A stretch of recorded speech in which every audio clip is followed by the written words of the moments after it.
Good morning students. देखो आज हम लोग ये चैप्टर पढ़ेंगे द बर्ड्स आई। ये इसके बारे में इंट्रोडक्शन और एक वीडियो हमने कल देखा था। आज हम लोग ये पूरा chapter line by line read करेंगे, ठीक है, और इसका अर्थ समझेंगे। तो चलो मैं स्टार्ट कर रही हूँ, इसे तुम लोग ध्यान से सुनो। It was a bright and sunny morning. वो बहुत ही चमकीला और सूर्य वाला सुबह था। A large group of young boys gathered in the woodland with their bows and arrows. एक बड़े से लड़कों के ग्रुप ने इकट्ठा होकर जंगल में वो लोग इकट्ठा हो गए अपने तीर धनुष के साथ। But they were not just ordinary boys, लेकिन वो लोग कोई साधारण लड़के नहीं थे। They were the 5 Pandavas and the 100 Kauravas. वो लोग 5 पांडव और 100 कौरव थे। हमने कल भी डिस्कस किया था पांडव कौन थे और कौरव कौन थे। धृतराष्ट्र के 100 पुत्र थे जिन्हें कौरव कहते हैं एक साथ में, और राजा पांडु के 5 पुत्र थे जिन्हें पांडव कहते हैं, ठीक है। ये लोग आपस में चचेरे भाई थे। The 5 Pandava brothers and 100 Kaurava brothers were cousin यानी चचेरे ममेरे भाई। तो ये लोग आपस में चचेरे भाई थे। But a fierce rivalry between them began to grow even when they were only children. लेकिन भाई होने के बावजूद उन लोगों में बहुत ही दुश्मनी था, एक दूसरे को लेके आपस में मन में बहुत ही जलन की भावना बचपन से ही उनके अंदर थी। The royal children learned the skill of using weapons from Dronacharya. Dronacharya एक गुरु थे जो इन बच्चों को हथियार चलाने की शिक्षा देते थे। He was one of the greatest warrior of his time.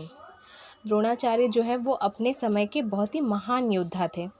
He had learn the secret of powerful weapons from Parashurama. Dronacharya ji को इतने सारे हथियार चलाने की शिक्षा वो परशुराम जी से मिली थी। एक तरह से जैसे वो गुरु थे इन 5 पांडव और कौरवों के, उसी तरह से उनके गुरु थे Parshuram. The Pandavas and the Kauravas were quick to learn.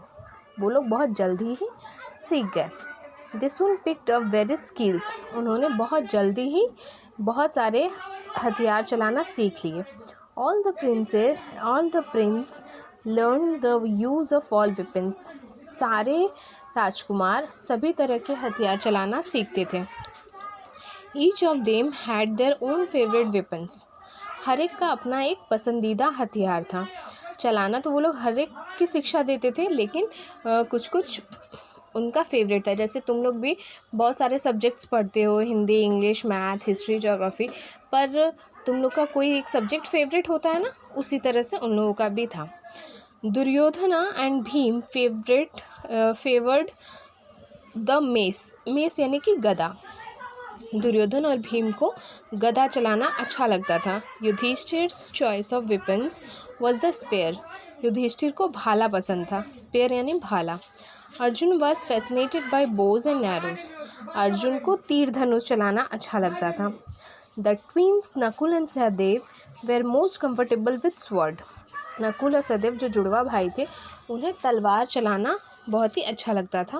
वो लोग तलवार के साथ सहज महसूस करते थे। The Guru treated all his disciples equally. गुरु अपने सारे शिष्यों को एक समान ट्रीट करते थे। But he liked Arjun the most because Arjun practised this art with great concentration. लेकिन अर्जुन को वो थोड़ा ज़्यादा पसंद करते थे, क्योंकि अर्जुन सारे शिष्यों में से अर्जुन ही था जो कोई भी शिक्षा जब गुरु देते थे वो बहुत ज़्यादा ध्यान लगाकर उसे प्रैक्टिस करता था। Soon he became the best archer among all. और इस वजह से जल्द ही वो सारे शिष्यों में से बेस्ट हो गया। Duryodhana and his brother Dushasana did not like this at all. और ये बात दुशासन और दुर्योधन दोनों भाइयों को बिल्कुल अच्छा नहीं लगा। Silently a feeling of dislike grew in their heart toward the Pandavas.